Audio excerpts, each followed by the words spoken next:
ஸ்ரீ ஸ்ரீ திருவேங்கட ரமண சதுர்த்தி ரட்சபந்த யோகராஜேஸ்வரி சமந்த வைகுண்ட ரத்னமாலா.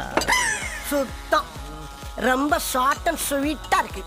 ஸ்ரீ ஸ்ரீ திருவேங்கட ஏதோ சதுர்த்தி வருமாடா. விநாயக சதுர்த்தி. விநாயக சதுர்த்தியா? நீடா விநாயக சதுர்த்தி ஆயுத பூஜை இருக்க கொஞ்சம் சும்மாறா.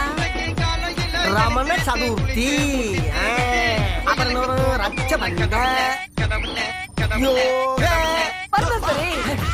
பரமேஸ்வரியா? அது யாரு? எங்க அக்கா பேரு. உங்க அக்கால என்ன இங்க கூட்டி வர்ற? ராஜேஸ்வரி. என்ன வரும்? சமந்த சமந்த சமந்தா வந்துட்டாளா? டேய், அந்த பிள்ளைய கொண்டாந்து ஏடா இங்க இருக்கிற? சமந்த வைகுண்ட ஏகாதசி. ஏகாதசியா?